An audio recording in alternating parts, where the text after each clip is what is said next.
Madam, निधि अभी तक घर नहीं आई है। आप प्लीज बता सकती हैं कि कब निकली थी यहाँ से? निधि तो टाइम पर निकल गई थी यहाँ से। Thank you.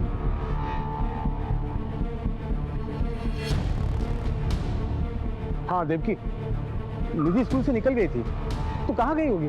और तुम्हें कैसे कुछ नहीं पता? हाँ, मुझे कैसे पता होगा सागर? मैंने उसके सारे फ्रेंड्स को कॉल किया, किसी को कुछ नहीं मालूम है। कोचिंग क्लास में भी कॉल किया था, वो वहां पे भी नहीं गई है। सागर मुझे बहुत डर लग रहा है। सर, निधि स्कूल से निकल चुकी थी, लेकिन ना वो घर पहुंची ना अपने कोचिंग क्लास में। ऐसा कैसे हो सकता है सर? प्लीज सर, कुछ कीजिए आप। आप लोगों ने सब जगह ढूंढा, शायद वो अपने दोस्त या रिश्तेदार के घर गई हो। निधि जहाँ जहाँ भी जा सकती थी, हमने सब जगह कॉल करके पूछ लिया है, किसी को कुछ नहीं मालूम है। ठीक है, आप लोग फिक्र मत कीजिए, हम पता करते हैं। और मीनवाइल अगर आप लोगों को कुछ पता चलता है तो प्लीज हमें बताइएगा। जी सर। माँ बाप के बताए हुए पते पे पूछताछ करो, और ये फोटो को सभी हाईवेज और पेट्रोलिंग वैन्स पे फ्लैश करो। सर,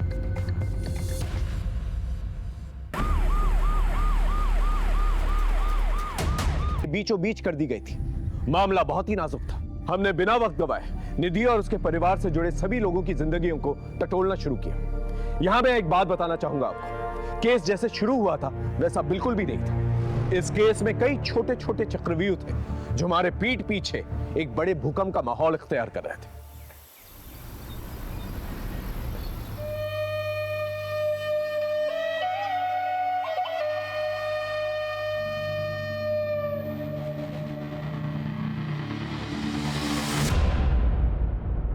छोड़ो मुझे, क्या कर रहे? कोई देख लेगा। देखने दो ना।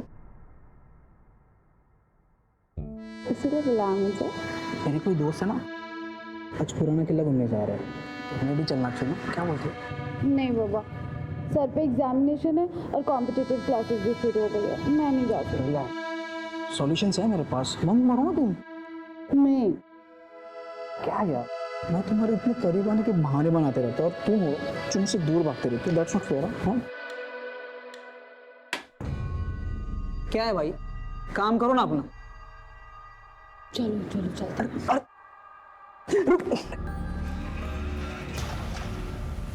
मनीषा, हमें सबसे पहले गवर्नमेंट से परमिशन लेनी होगी, क्योंकि इस केस में आला दर्जे के गवर्नमेंट ऑफिसर्स इन्वॉल्व हैं। मैं सारी लीगल फॉर्मेलिटीज पूरी कर दूंगी सर। और एक बात का ध्यान रखें, अपने भरोसेमंद लोगों के अलावा किसी के साथ ये इंफॉर्मेशन शेयर नहीं करना। भरोसा रखिए सर।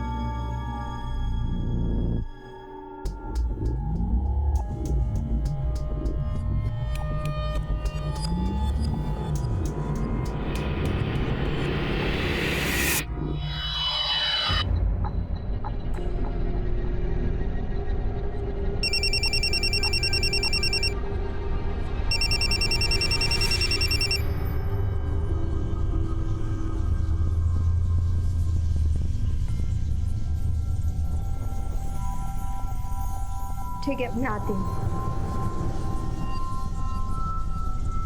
सुनो, आज का प्लान ड्रॉप करना होगा, इमरजेंसी है, मुझे अर्जेंटली निकलना होगा। Bye.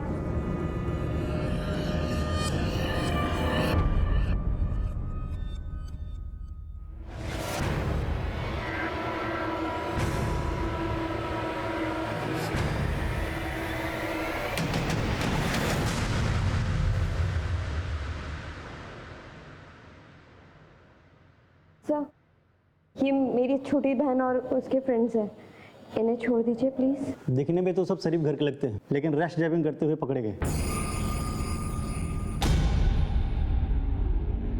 I am so sorry sir, जो भी फाइन है वो मैं पे कर देती हूँ। ठीक है, 5 मिनट रुके, मैं साहब से सिग्नेचर लेके आता हूँ।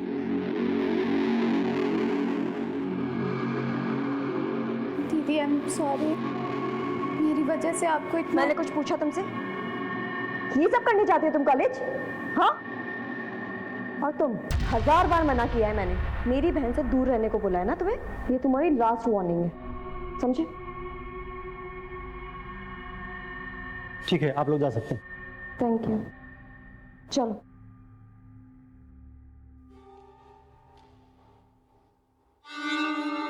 दुर्गेश, वो डॉक्टर कह रही थी कि ये समय बहुत अच्छा है माँ बनने के लिए। इतनी जल्दी क्या है?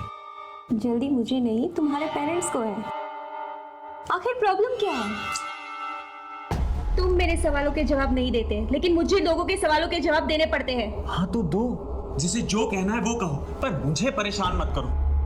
अगर तुमने शादी माँ बनने के लिए की है ना, तो किसी और से शादी कर लेती तो अच्छा होता।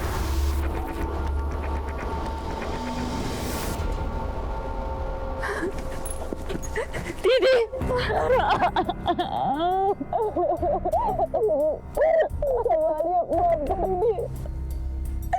हम नहीं तारा, हमको छोड़ के चली गई। तुझे उसे वही रोक लेना चाहिए था, कम से कम उसकी जान तो बच जाती न तारा।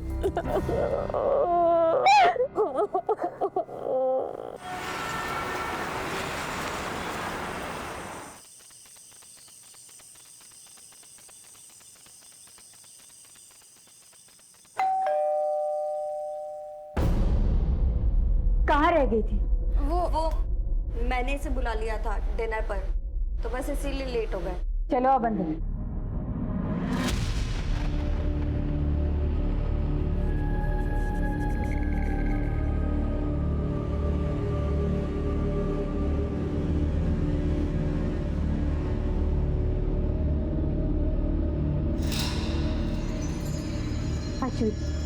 ये आदमी इस घर में क्या कर रहा है?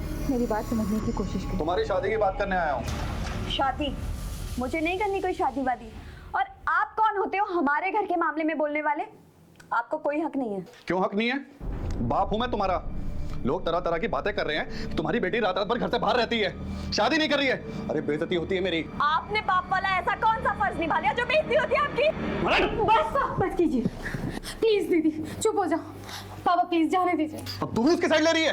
तुझे बिना ये बिगाड़ के रखेगी अपनी तरह। सुन ली अपनी लाडली की बातें? ये सब तुम्हारे लाड प्यार का नतीजा है। देख लेना एक दिन नाक कटवा के रहेगी। पापा चलो आप यहाँ से। बस माँ, आपको उनकी हाँ में हाँ मिलाने की कोई जरूरत नहीं है। अरे मुझे नहीं करनी है शादी वादी यार, मैं खुद का ध्यान खुद रख सकती हूँ। आप प्लीज जाके उन्हें संभालिए।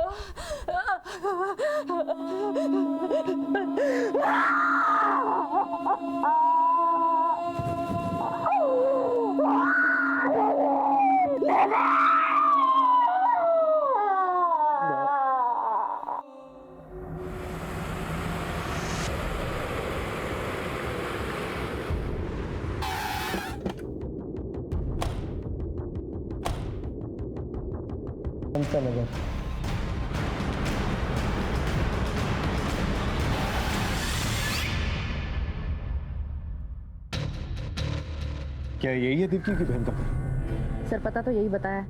प्रिया बेटा तुम अंदर जाओ।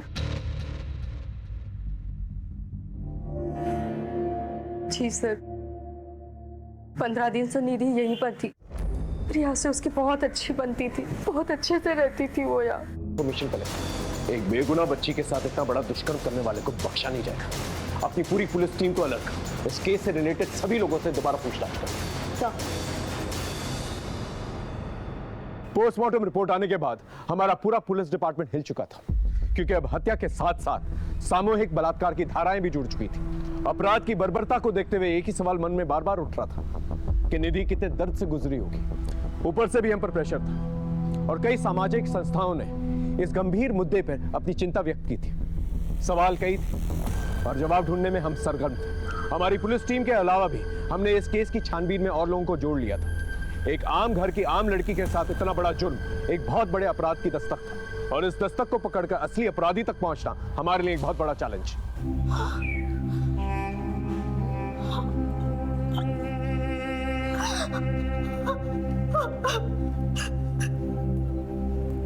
मेरी फूल जैसी बच्ची के साथ कौन ऐसा कर सकता है सर? इसी सवाल का तो जवाब नहीं है आप लोगों के पास।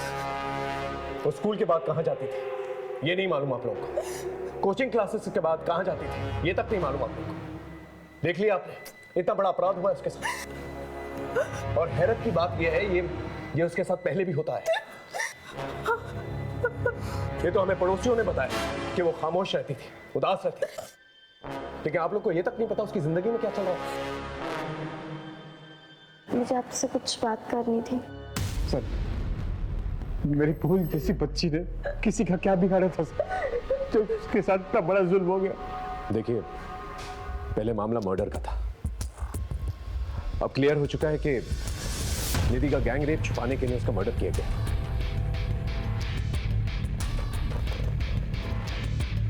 मैं आप लोगों से एक वादा जरूर करता हूं कि मुजरिम को हम जल्द से जल्द पकड़ के लेके आएंगे।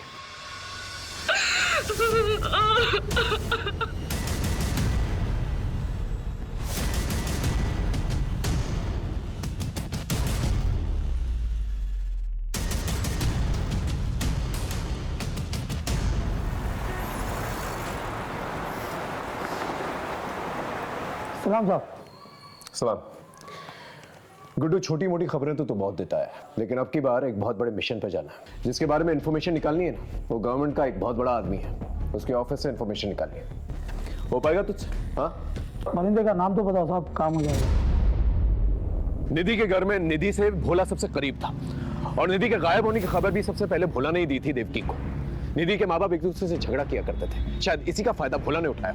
हाँ सर, हमारी तहकीकात में और कोई सस्पेक्ट सामने भी नहीं आया। इस भोला के बारे में पता करो, ये नौकरों से काफी गॉसिप किया करता था, शायद किसी नौकर ने इसके बारे में गॉसिप किया। Yes sir. माँ, पापा से कह दीजिए मुझे शादी नहीं करनी है। तो क्या पूरी जिंदगी शादी नहीं करेगी? हाँ, नहीं करूंगी। क्या बोल रही है तू? पागल हो गई? कुछ भी बोला जा रही है। देख, अगर कोई पसंद है तो बता दे, हम बात करते हैं।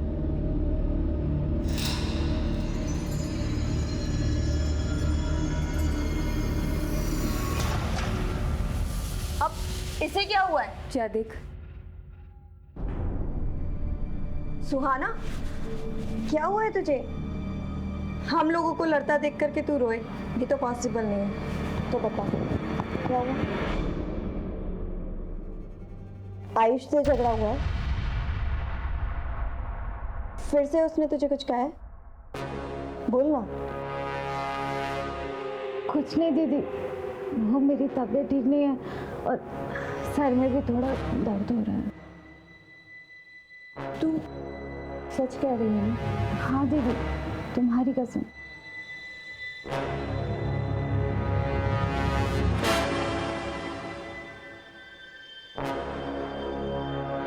हेलो मैडम, अभी एक बात निकल के सामने आई है कि भोला का दूसरे नौकरों से झगड़ा हुआ था।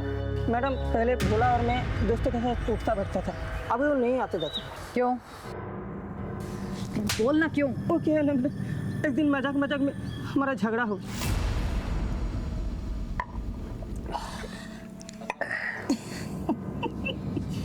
क्या रे भोला, तेरे साहब का अभी भी चक्कर चल रहा है क्या? अरे उनके मामले में नहीं बोलते, वो बड़े लोग हैं। बड़े थे, उनके बेटी भी हो रही है। क्या बोलना क्या चाहता बे? बोलना, हाथ मारता है कि नहीं? हाँ?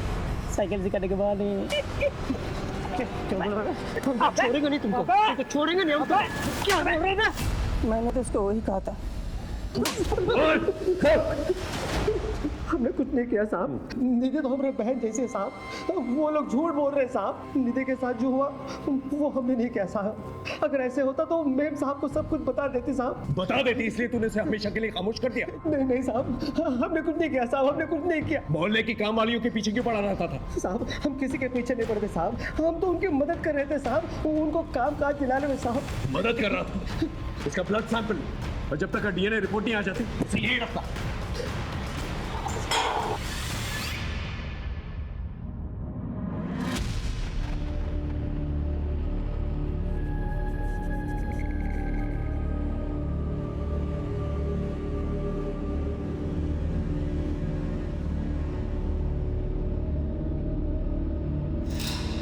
Excuse me, ma'am. Ma'am.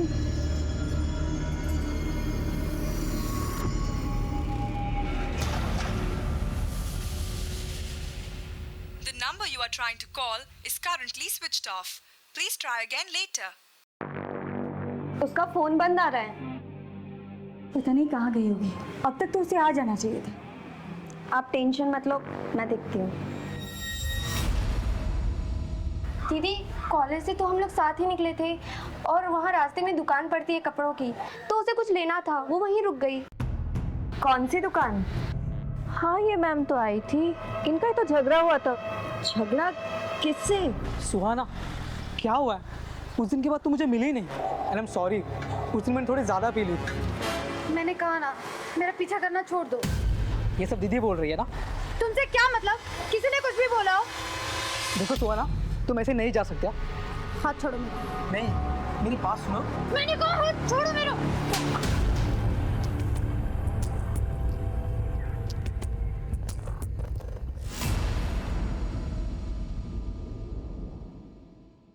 Sir ये मेरी छोटी बहन है सुहाना। सर 18 साल की है, कॉलेज से घर ही नहीं लौटी। हम लोगों ने हर जगह ढूंढा पर कोई इन्फॉर्मेशन नहीं मिल रही है। और सर इसका फ़ोन भी बंद आ रहा है। आपको किसी पर शक है या किसी लड़के से कोई अफेयर? जी सर, आयुष सुहाना का बॉयफ्रेंड था।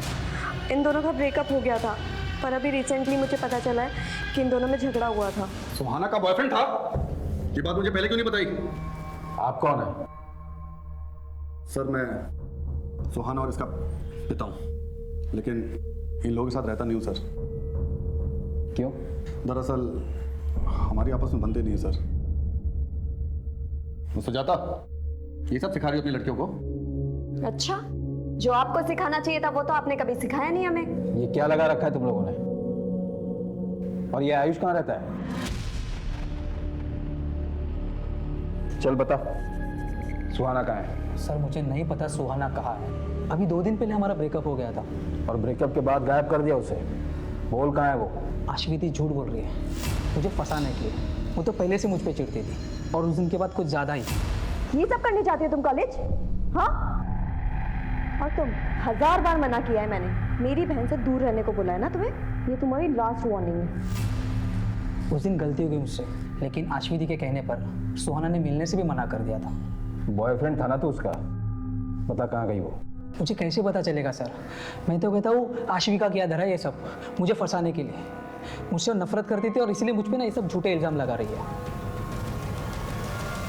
सुहाना की डिटेल्स निकालो, सारे इलाके में पूछताछ करो, शायद कुछ पता चले। Okay sir. रमन अवस्थी साहब से मिलना था। अवस्थी साहब ऐसे नहीं मिलते किसी से, उनसे मिलने के लिए अपॉइंटमेंट लेनी पड़ती। मैं अपने हाथों से मार देता उसे। उस लड़की ने नाक कटवा दी थी मेरी। कितनी बेइज्जती थी हमारी। गुप्ता जी, हाय हाय, गुप्ता जी, हाय हाय, गुप्ता जी, हाय हाय, ले चलो इसे। गुप्ता साहब, हाय हाय, गुप्ता साहब, ये देखिए, देखिए अपनी बेटी की करतूत। ये गुल खिला रही है आपकी बेटी। ये हमारी बेटियों को पढ़ाएंगी और उन्हें अपने जैसा बनाएंगी। पापा मेरी बात का यकीन कीजिए पापा। ये वीडियो मुझे ब्लैकमेल करके बनाया गया है पापा। अरे ये क्या किया तूने? हमें किसी को मुंह दिखाने के लायक नहीं छोड़ा तूने। पापा मैं सच कह रही हूं। देखिए बस, अब आप लोग अपना ठिकाना कहीं और देख लो, वरना भारी पड़ेगा आप लोगों को। कह देते हैं, चलो रे। बहुत बदनामी हो गई थी, इसलिए दुर्गेश ने सगाई तोड़ दी। कोई भी लड़का वही करता जो दुर्गेश ने किया। थोड़ी सी शर्म बची थी, इसलिए मीता ने आत्महत्या कर ली।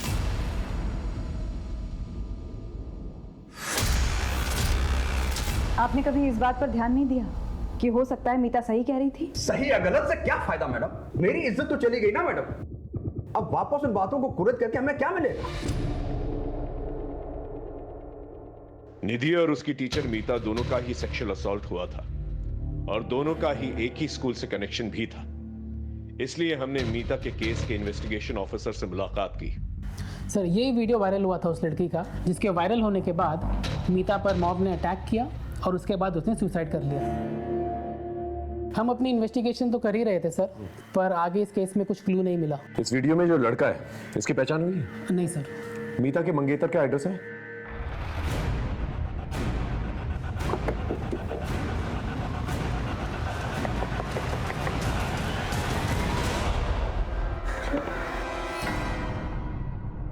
क्या हम दुर्गेश से मिल सकते हैं? उन्होंने 1 महीना पहले ही सुसाइड कर लिया। क्या आपको दुर्गेश की मंगेतर मीता के बारे में कुछ पता था? जी हाँ, खुद दुर्गेश ने मुझे बताया था। मैं अपने पाप का प्रायश्चित करना चाहता हूँ। मेरी अंतरात्मा मुझे जीने नहीं दे रही। क्या बात है? हमें जो कुछ भी मीता के बारे में पता है वो सच नहीं है। मीता का वीडियो धोखे से बनाया गया था। उसी वीडियो से उसे ब्लैकमेल करके बार बार गलत काम करवाए जा रहे थे। ये बात कही थी उसने मुझसे, लेकिन मैंने उस पर यकीन नहीं किया और उससे शादी तोड़ दी। हो सकता है वो झूठ बोल रही हो। नहीं, झूठ नहीं बोल रही थी वो। उसका MMS है इंटरनेट पर। मीता ने अपनी जान देकर सच्चाई का सबूत दिया। उसी रात उन्होंने सुसाइड कर लिया। उसके अलावा मैं कुछ नहीं जानती। ये मामला केवल निधि का नहीं है, बल्कि मीता के साथ भी इस किस्म का अपराध हो चुका है। मुझे लगता है भोली भाली लड़कियों को ब्लैकमेल करके उनको सेक्सुअली असॉल्ट करने का एक रैकेट चल रहा है। और मुझे तो शक है कि निधि और मीता को एक ही इंसान ने टारगेट किया है। बड़ी अजीब बात है सर, इनमें से किसी एक ने भी कानून का दरवाजा नहीं खटखटाया। शायद इन्हें इतना डराया धमकाया गया होगा कि वो अपनी जुबान ही नहीं खोल पा रहे। एक काम करो, अपने नेटवर्क को एक्टिवेट करो और सारे थानों से जो है रिकॉर्ड मंगवाओ और अपने खबरियों से ही पता करो कि इस शहर में इस किस्म के केसेस और भी हुए हैं क्या। ओके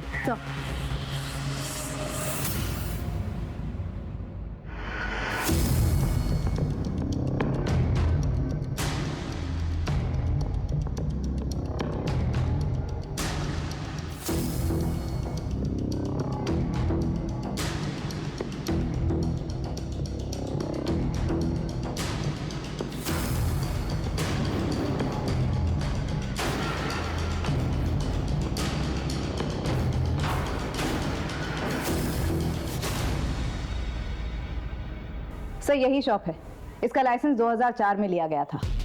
ये शॉप किस एरिया में? कपड़ा बाजार, सेंट्रल दिल्ली। ये तो काफी भीड़ भाड़ वाला एरिया है, हजारों लोग आते जाते हैं वहां पर। हमें काफी सावधानी से इस जगह पर काम करना होगा। मैडम ये गारमेंट शॉप के रजिस्ट्रेशन पेपर्स सारे डॉक्यूमेंट सही है। यूँ तो मालिकाना हक किसी मालती शर्मा के नाम पे है, लेकिन पूरी देखरेख रमन अवस्थी करता है, जो कि एक सरकारी कर्मचारी है। हमारा ये केस केवल निधि की हत्या का केस नहीं था, बल्कि मीता और भी कई लड़कियों से जुड़ा हुआ था। जैसे जैसे हम केस में आगे बढ़ रहे थे, हमें इस बात का खुला आभास हो रहा था कि इस केस के कई सिरे हैं जो अभी तक हमारे हाथ में आने बाकी हैं। लेकिन हर एक केस में साजिश की बू आ रही थी और एक बड़े अपराध की तरफ इशारा कर रही थी। हमने एक एक पुलिस स्टेशन में आईवी मिसिंग कंप्लेंट्स को टटोलना शुरू किया और उनसे रिलेटेड सारी इंफॉर्मेशन जमा करनी शुरू की, क्योंकि अब तक यह साफ हो चुका था कि हमारा पाला एक बहुत ही शातिर और गंदी जहनियत के मुजरिम से था। सर मैंने वहाँ फ़ोन किया था, लेकिन वहाँ से कुछ पता नहीं चला। ठीक है, ट्राई करता रहो। Okay sir. हाँ, पिछले 6 महीने में 6 लड़कियों की मिसिंग कंप्लेंट दर्ज की गई है, लेकिन बाद में फिर सभी ने वापस ले ली। अंदर की बात है कि इन सभी के साथ सेक्सुअल असॉल्ट हुआ था। घर की इज्जत खो जाने के डर से फैमिलीज ने कंप्लेंट वापस ले ली, लेकिन एक लड़की है जिसकी मिसिंग कंप्लेंट अभी भी दर्ज है, सुहाना शर्मा। ये अभी तक मिली नहीं है। किस थाने की रिपोर्ट है? अलीपुर।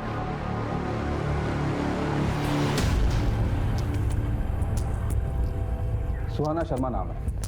लास्ट टाइम इसे एक गारमेंट शॉप के बाहर दिखा गया था। वहाँ पर इसकी अपने बॉयफ्रेंड से लड़ाई भी हुई थी।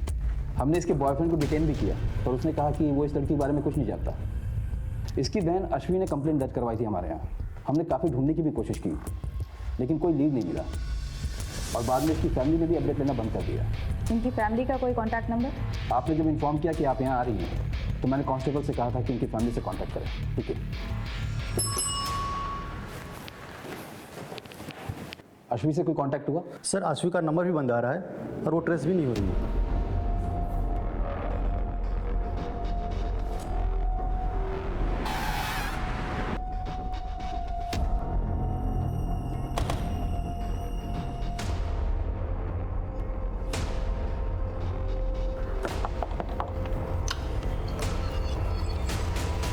क्या हम अश्वी से मिल सकते हैं?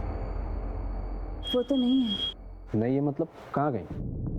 किसी काम से बाहर गई। सुहाना की कोई खबर मिली? उसी केस के बारे में हमने उनसे बात कर ली है। आप आइए ना, अंदर बैठिए, मैं अपने पति को बुलाती हूँ, आप उनसे बात कीजिए। जी कहिए, मैं आपकी क्या मदद कर सकता हूँ? सुहाना मिसिंग केस के बारे में अश्वी से बात कर। वो सर मेरी बीवी ने बताया ना आपको, बाहर गई है किसी काम से। उनका फ़ोन बंद आ रहा है। लगता है कि बैटरी का प्रॉब्लम हो। आप मुझे बताइए ना क्या बात है सर? सुहाना मिसिंग केस के बारे में आप लोगों ने कई दिनों से कोई अपडेट नहीं लिया, पूछ सकता हूँ क्यों? कितना अपडेट लेते सर? पुलिस अगर अपना काम कर रही होती तो वो कब का मिल गई होती, इसलिए नाउम्मीद होकर हमने फॉलोअप करना बंद कर दिया। अभी कोई खबर है आपके पास उसकी? देखिए हमें शक है कि सुहाना किसी सेक्स रैकेट में उलझी भी हो सकती है। बल्कि उसी एज ग्रुप की कई लड़कियों की शिकायतें आई हैं हमारे पास। तो सर प्लीज उसे जल्दी ढूंढिए प्लीज। हम पूरी कोशिश करेंगे। फिलहाल अगर आपकी अश्वी से बात हो तो उन्हें थाने भेजिएगा, शायद कोई इन्फॉर्मेशन मिल जाए हमें। जी सर।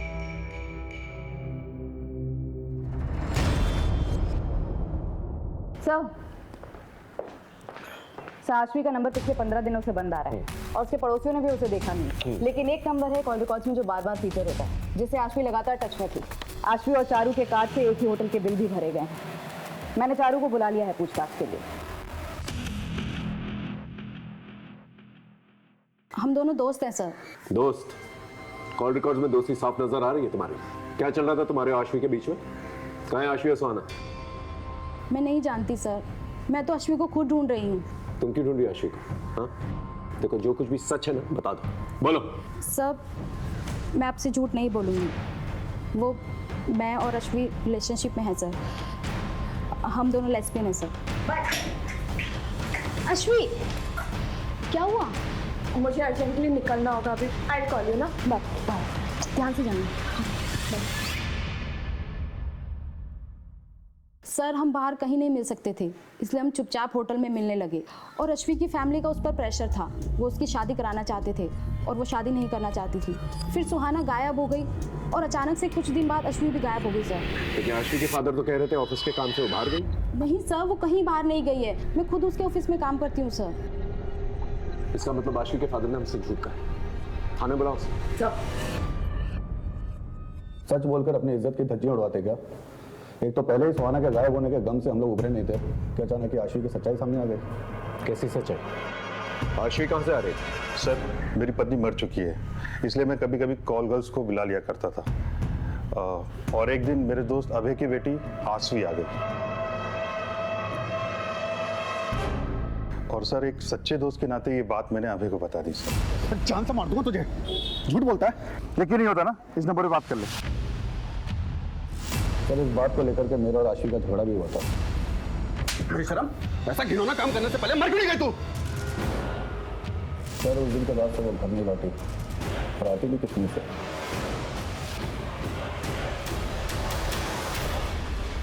कहाँ से बुलाया था आश्वी को?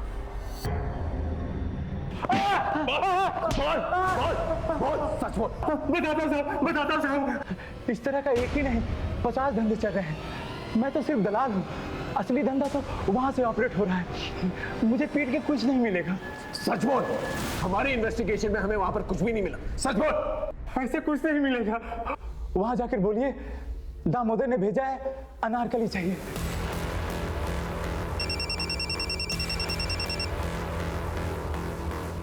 हेलो, ठीक है सर, निहारिका का पता चलेगा।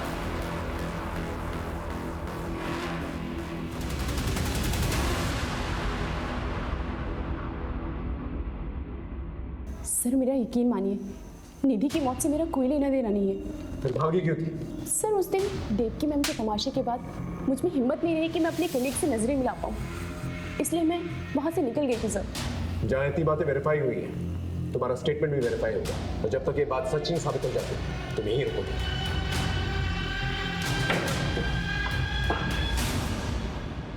सर साइबर सेल की मदद से हमने मीता के वीडियो के सोर्स को रिवर्स में ट्रैक किया। जो वेबसाइट सामने आई है उसका सर्वर फॉरेन में है। इसी वेबसाइट पर और भी लड़कियों के वीडियोस अपलोड हैं जिसकी इन्वेस्टिगेशन हमने की। आश्वी और निधि के वीडियोस भी इन्हीं वीडियोस में शामिल हैं। इसका मतलब पहले इन लोगों के वीडियोस बना के इन्हें ब्लैकमेल किया जाता है और फिर बाद में प्रोस्टिट्यूशन में ढकेल दिया जाता है और फिर और पैसे कमाने के लिए इन्हें फॉरेन साइट्स पे बेच दिया जाता है। इन दरिंदों को रंगे हाथों पकड़ना पड़ेगा। 6 महीने पहले मीता को टारगेट करते हैं लोग, और 1 महीने पहले आश्वी और सुहाना को, और 10 दिन पहले निधि। और ये सब कुछ इस शॉप से कनेक्टेड है। सीधे रेड मारते हैं सर। पॉसिबल है कि सुहाना अभी भी उनके पास हो। नहीं, इसलिए नहीं मार सकते, क्योंकि अगर इन लोगों को जरा सी भी भनक लग गई तो सुहाना और पता नहीं कितनी और लड़कियां जिनकी जान को खतरा हो सकता है। इन दरिंदों को पकड़ने के लिए इन्हीं की तरह शातिर होना पड़ेगा। अब हमारे हाथ में कुछ अहम सुराग लग चुके थे। अब जरूरत थी पूरी जिम्मेदारी के साथ, सावधानी के साथ प्लानिंग करके इस मिशन को अंजाम देने की। हमारी जरा सी भी लापरवाही मुजरिम को चौकन्ना कर सकती थी, उन्हें फरार होने का इशारा दे सकती थी। इसलिए पूरी जिम्मेदारी के साथ और मामले की संजीदगी को समझते हुए हमने प्लानिंग शुरू की।